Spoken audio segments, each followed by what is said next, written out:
Baik, terima kasih atas kesempatannya. Assalamualaikum warahmatullahi wabarakatuh. Di sini sebelumnya saya akan memperkenalkan diri terlebih dahulu.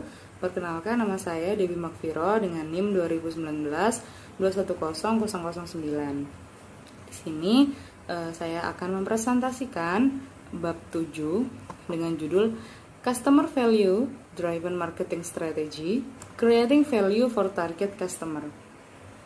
Yang pastinya saya di sini tidak sendirian, saya ditemani oleh rekan saya. Yang pertama adalah Yulia Rahma dengan NIM 0097 dan Laili Husna Sukmaning Putri dengan NIM 189. Baik, pertama-tama saya akan menjelaskan tentang tingkat segmentasi pasar.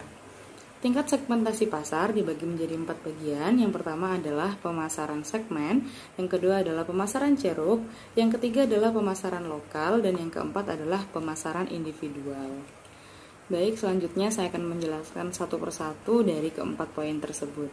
Yang pertama adalah pemasaran segmen. Pemasaran segmen terdiri dari sekelompok pelanggan yang memiliki sekumpulan kebutuhan dan keinginan yang serupa. Pemasaran segmen menawarkan manfaat kunci melebihi pemasaran massal. Pemasaran segmen menawarkan manfaat kunci melebihi pemasaran massal, di mana perusahaan seringkali dapat merancang, memberi harga, melepaskan, dan menghantarkan produk atau jasa dengan lebih baik, dan juga dapat menyesuaikan program dan kegiatan pemasaran untuk mengalahkan pemasaran yang dilakukan pesaing. Meskipun demikian, yang disebut sebagai segmen pasar sebenarnya merupakan bagian dari sebuah rekaan karena tidak semua orang menginginkan barang yang sama, bahkan barang yang sama persis. Ahli pemasaran bisnis ke bisnis seperti Anderson dan Narus mendorong pemasar untuk memberikan penawaran pasar yang fleksibel kepada semua anggota segmen. Penawaran pasar yang fleksibel terdiri dari dua bagian, yaitu solusi telanjang yang terdiri atas elemen produk dan jasa yang mana akan dihargai oleh semua anggota segmen. Nah, dan yang kedua adalah opsi terbuka. Opsi terbuka ini adalah segmen atau bagian yang dihargai oleh beberapa anggota segmen. Setiap opsi mungkin menuntut biaya tambahan, seperti contohnya seperti ini. Semisal perusahaan PT Lion Air menyediakan jasa berupa penerbangan, lalu memberi sebuah harga tiket untuk tiket berangkat dari Surabaya ke Jakarta semisal dengan harga Rp300.000. Tetapi ketika ada fasilitas tambahan seperti bir, lalu makanan-makanan yang mungkin tidak include dengan tiket, maka perusahaan atau pihak Lion Air akan menuntut biaya tambahan. Jadi seperti itu contohnya. Lalu kita dapat menentukan karakter segmen pasar dengan berbagai cara. Salah satu caranya adalah mengidentifikasi segmen preferensi. Segmen preferensi ada 3 macam, yaitu preferensi homogen. Ada ketika semua konsumen mempunyai preferensi yang hampir sama dan pasar tidak menunjukkan segmen alami. Nah, yang kedua adalah preferensi terdifusi. Preferensi terdifusi merupakan preferensi yang sangat bervariasi. Jika ada berbagai merek di pasar, maka masing-masing merek itu ingin mempromosikan diri di dalam ruang persaingan dan memperlihatkan perbedaan secara nyata untuk menyesuaikan dengan perbedaan dalam preferensi konsumen. Yang terakhir adalah preferensi kelompok.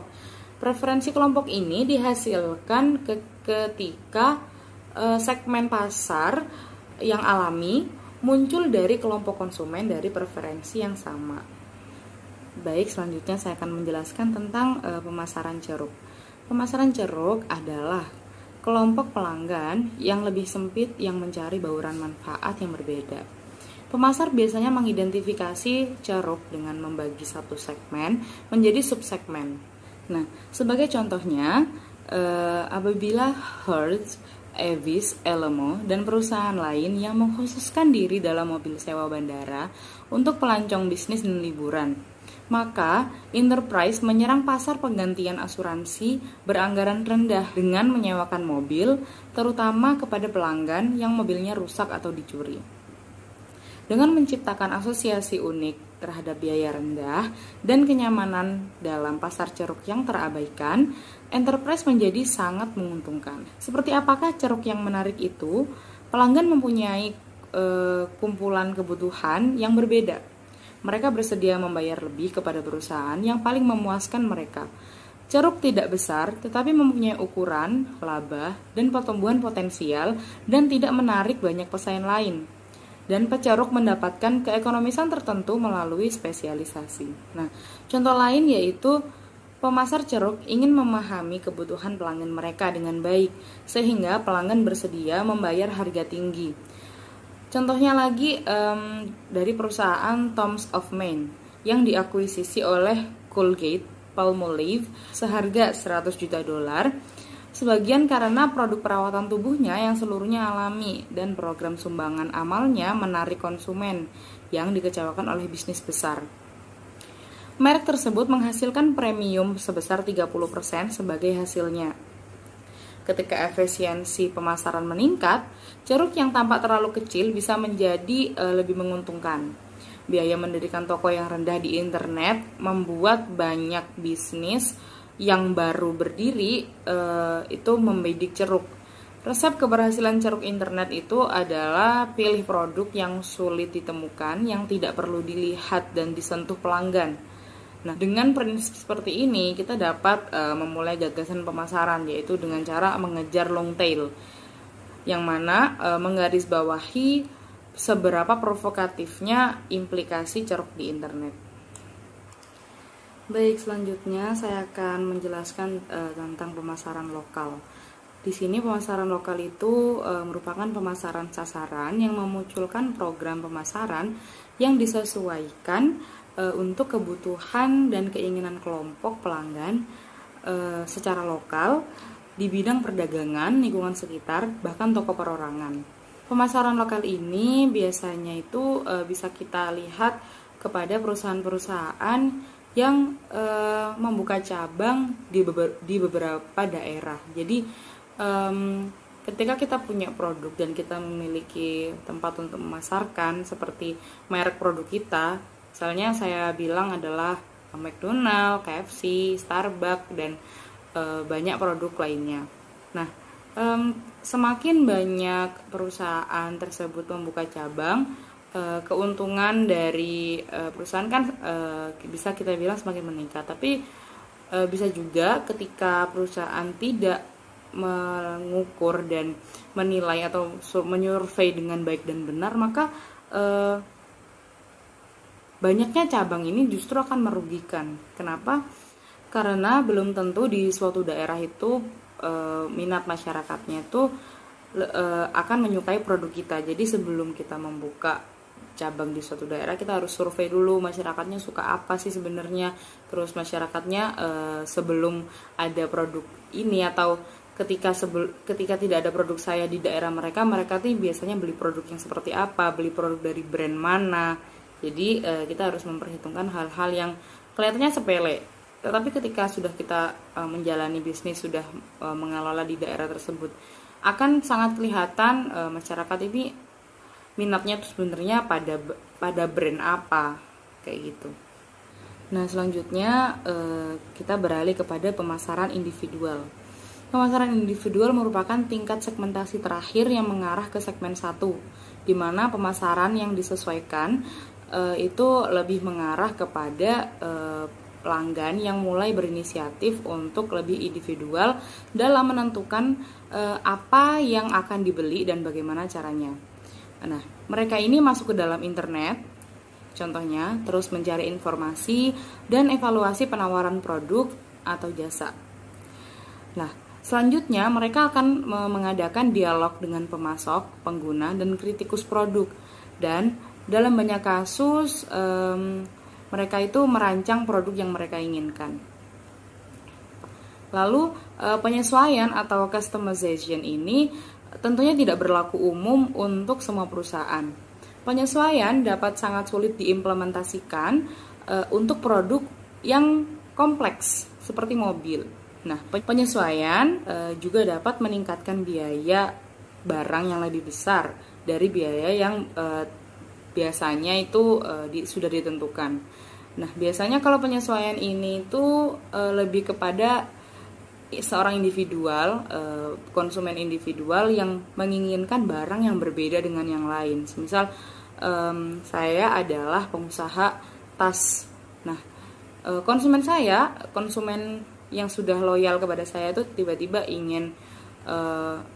pingin order tas yang bentuknya gini dari bahan ini, terus desainnya seperti ini. Nah, konsumen yang seperti ini bisa diterima orderannya dengan syarat kita akan memberi harga yang lebih tinggi dari biasanya, karena barang yang dia inginkan itu biasanya tidak sesuai dengan apa yang biasa kita produksi. Jadi harus mendesain ulang, harus menata ulang, dan menghitung berapa banyak bahan baku yang digunakan, seperti itu. Baik, selanjutnya saya akan menjelaskan tentang dasar segmentasi pasar. Dasar segmentasi pasar di sini ada 4, yaitu yang pertama segmentasi geografis, demografis, psikografis, dan perilaku. Di sini saya akan menjelaskan 2 bagian dari dasar segmentasi karena yang selanjutnya akan dijelaskan oleh rekan saya. Yang pertama, segmentasi geografis. Segmentasi geografis memerlukan pembagian pasar menjadi berbagai unit geografis seperti negara bagian, wilayah, kabupaten, kota, ataupun lingkungan sekitar kita. Nah, perusahaan ini dapat beroperasi di satu daerah ataupun di berbagai daerah. Maksudnya bisa saja, contohnya saya ambil dari perusahaan mobil. Nah, kan perusahaan utamanya berada di Jepang misalnya. Nah, tapi karena minat konsumen itu ada di beberapa daerah seperti di Asia Tenggara, di Asia Timur, lalu ada di India, di berbagai belahan dunia lainnya. Maka dari itu, perusahaan mobil ini akan membuka kantor cabang baru di negara-negara yang memiliki tingkat konsumen yang tinggi. Contohnya seperti di Indonesia. Nah, kita kan juga tahu di Indonesia juga banyak ada beberapa pabrik atau perusahaan mobil yang juga beroperasi di Indonesia. Jadi produksinya itu juga di Indonesia, tapi melalui lisensi dari perusahaan utama, seperti itu. Nah, gunanya apa sih segmentasi geografis ini? Jadi sambil kita mengelola perusahaan utama dan mengontrol semuanya dari perusahaan utama, kita juga bisa sambil bergerak dari perusahaan cabang. Jadi keuntungan yang kita raih itu bukan hanya diambil dari satu daerah saja.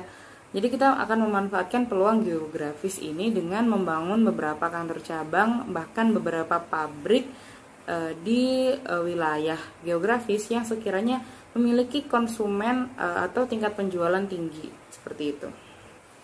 Baik, selanjutnya selain ada segmentasi geografis, di sini saya juga akan menjelaskan segmentasi demografis. Yang mana dalam segmentasi demografis ini kita membagi pasar menjadi kelompok-kelompok berdasarkan variabel seperti usia, ukuran keluarga, siklus hidup keluarga, jenis kelamin, penghasilan, pekerjaan, pendidikan, agama, ras, generasi, kebangsaan, dan kelas sosial. Nah, salah satu alasan variabel demografis begitu populer bagi pemasar adalah bahwa variabel ini sering terkait dengan kebutuhan dan keinginan konsumen. Nah, alasan lainnya adalah variabel-variabel itu mudah diukur.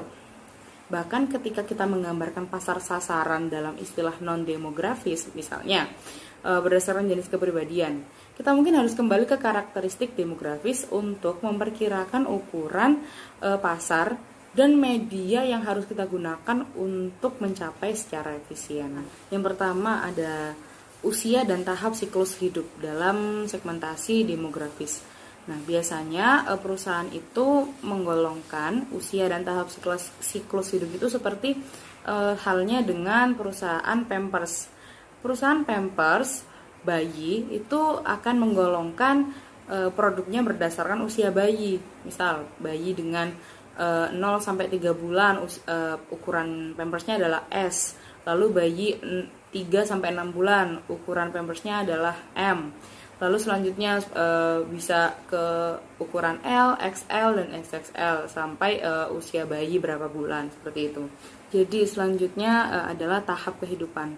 Seperti kita ketahui, tahap kehidupan itu bisa berupa status. Jadi seperti kita sekarang, kita adalah orang yang masih lajang atau belum menikah.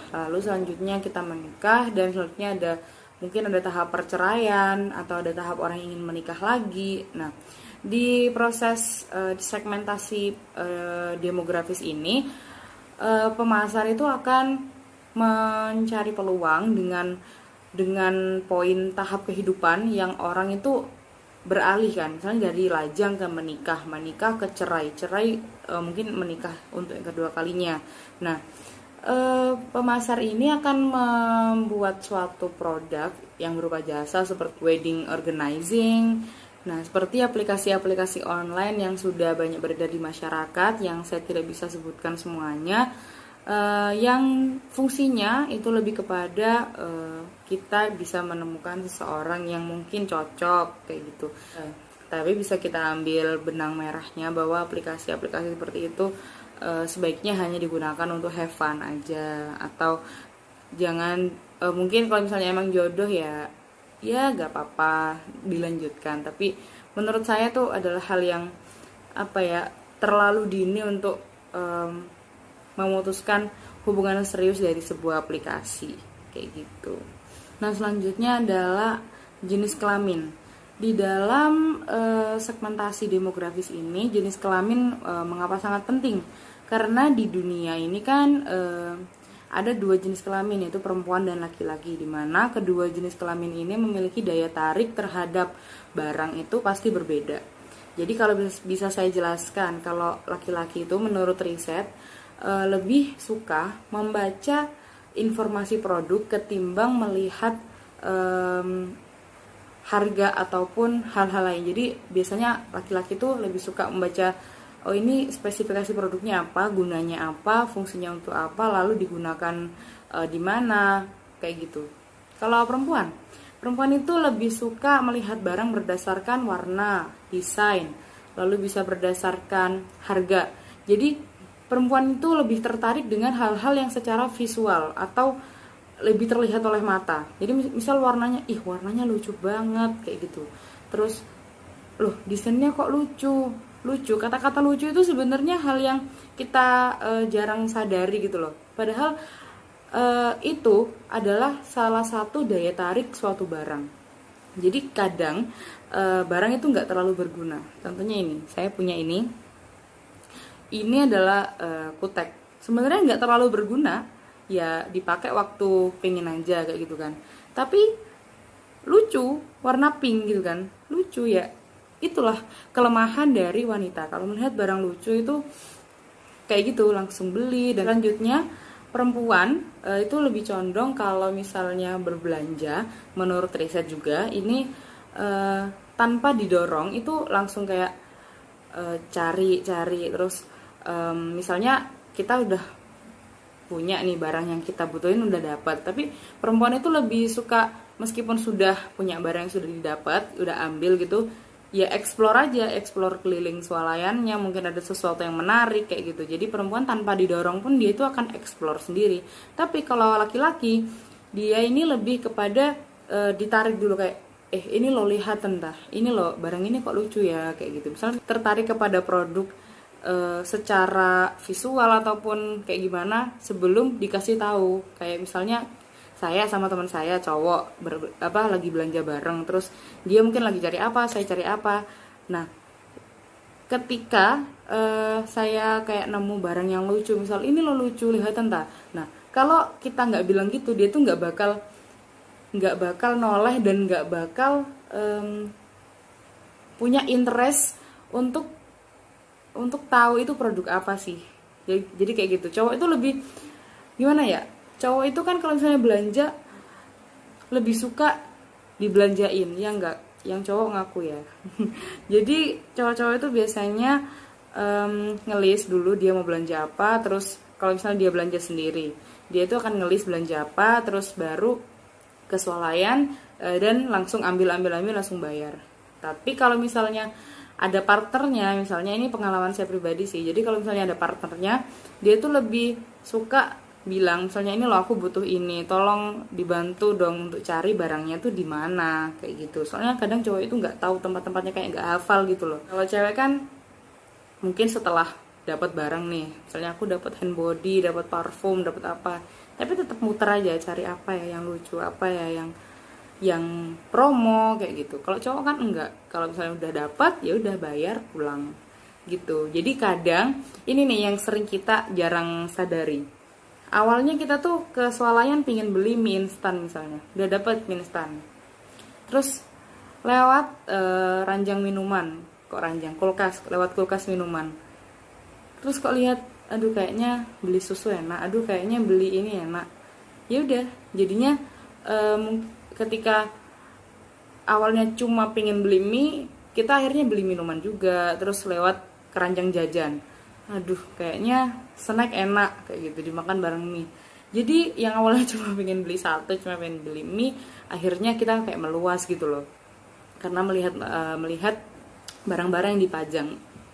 Terlebih kalau ada barang yang promo, dah itu ampun deh. Pokoknya promo itu bagi perempuan itu hal yang sangat sangat sebenarnya sangat dihindari. Cuman kalau kelihat mata itu gatel gitu, Mak.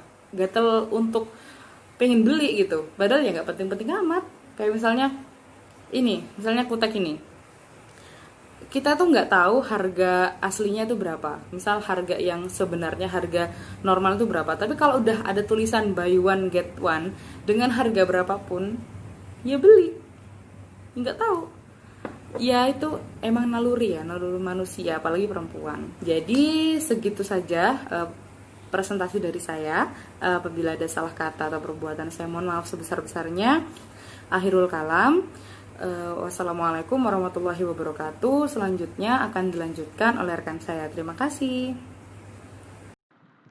Terima kasih atas kesempatannya. Perkenalkan, nama saya Yulia Rahma dengan NIM 2019-210-097.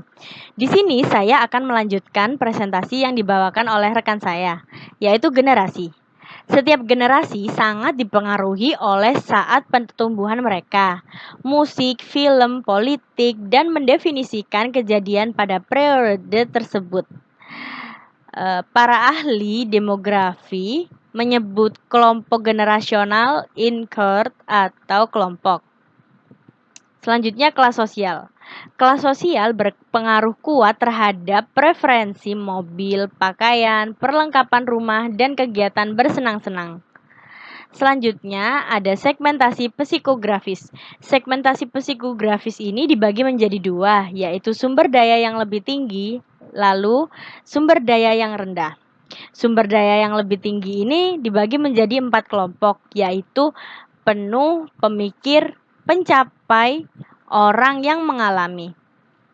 Selanjutnya, sumber daya rendah. Sumber daya rendah ini dibagi menjadi 4 juga, yaitu penganut, pekerja keras, pembuat, bertahan hidup. Selanjutnya, segmentasi perilaku. Segmentasi perilaku ini dibagi menjadi 3, yaitu peran keputusan, variabel perilaku, dan model konversi.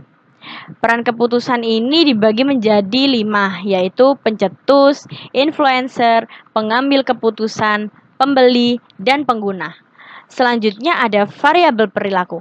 Variabel perilaku ini ada 6, yaitu kejadian, manfaat, status pengguna, tahap kesiapan pembeli, status loyalitas, dan sikap.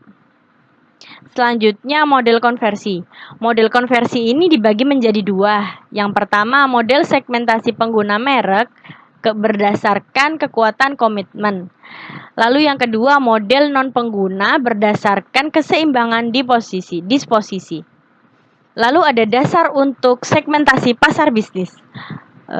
Kita dapat mensegmentasikan pasar bisnis dengan beberapa variabel sama yang kita gunakan dalam pasar konsumen, seperti geografi, manfaat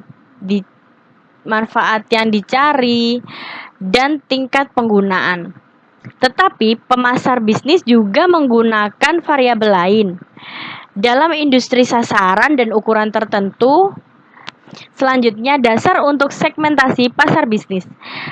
Kita dapat mensegmentasikan pasar bisnis dengan beberapa variabel sama yang kita gunakan dalam pasar konsumen, seperti geografi, manfaat yang dicari, dan tingkat penggunaan. Tetapi pemasar bisnis juga menggunakan variabel lain.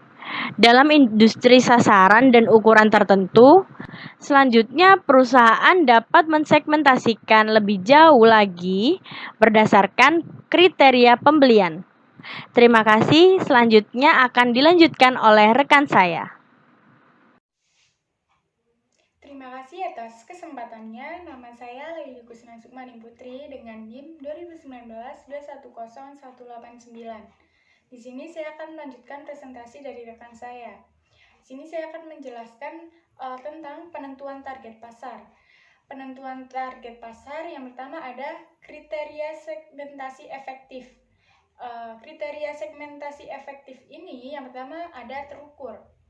Segmen pasar harus diukur berdasarkan nilai atau volume penjualan, yaitu jumlah pelanggan dalam segmen ini. Riset pasar yang andal harus mampu mengidentifikasi ukuran segmen pasar hingga tingkat akurasi yang masuk akal. Sehingga ahli strategi kemudian dapat memutuskan apakah, bagaimana, dan sejauh mana mereka harus memfokuskan upaya mereka pada pemasaran ke segmen ini. Kemudian yang kedua ada substansial. Sederhananya tidak akan ada gunanya membuang anggaran pemasaran dalam pasar yang tidak cukup besar atau memiliki daya beli negatif.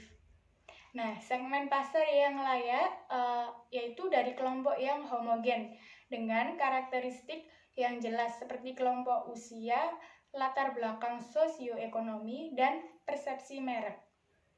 Tidak ada ahli segmentasi pasar yang akan merekomendasikan untuk fokus pada kelompok pelanggan yang tidak stabil, yang berkemungkinan akan bubar dalam 1 atau 2 tahun ke depan. Kemudian ketiga dapat diakses. Nah, ketika melakukan riset terhadap segmen pasar, penting untuk mempertimbangkan bagaimana audiens dapat mengakses informasi tersebut. Lalu, Anda juga harus mengenal kekuatan dan kemampuan departemen pemasaran perusahaan Anda. Mungkin ada segmen yang efektif menanggapi iklan outdoor lebih baik seperti baliho atau papan reklame. Namun, ada pula segmen yang lebih suka menanggapi informasi melalui kampanye media sosial. Kampanye media sosial, kemudian iklan televisi, atau sejumlah pendekatan lainnya. Kemudian yang keempat ada dapat dibedakan. Nah, segmen pasar yang ideal di sisi internal harus homogen atau semua pelanggan di dalam segmen memiliki preferensi dan karakteristik yang sama. Namun secara eksternal adalah heterogen. Perbedaan antara segmen pasar harus didefinisikan dengan jelas sehingga kampanye produk dan alat pemasaran dilaksanakan tidak tumpang tindih. Kemudian yang terakhir, yang kelima, ada dapat ditindaklanjuti. Nah, segmen pasar harus memiliki nilai praktis dan harus menyediakan data pendukung untuk posisi pemasaran atau pendekatan penjualan. Kemudian, hal ini menjadi hasil yang mudah diukur, ideal dalam kaitannya dengan pengukuran yang ada dari segmen pasar, sebagaimana didefinisikan oleh riset dalam mengetahui segmen pasar. Baik, selanjutnya ada mengevaluasi dan memilih segmen pasar. Nah, ini ada beberapa, yaitu yang pertama ada konsentrasi segmen tunggal. Melalui pemasaran terkonsentrasi, perusahaan memperoleh posisi pasar yang kuat dalam segmennya karena pengetahuannya yang lebih banyak mengenai kebutuhan segmen tersebut. serta reputasi khusus yang dibinanya.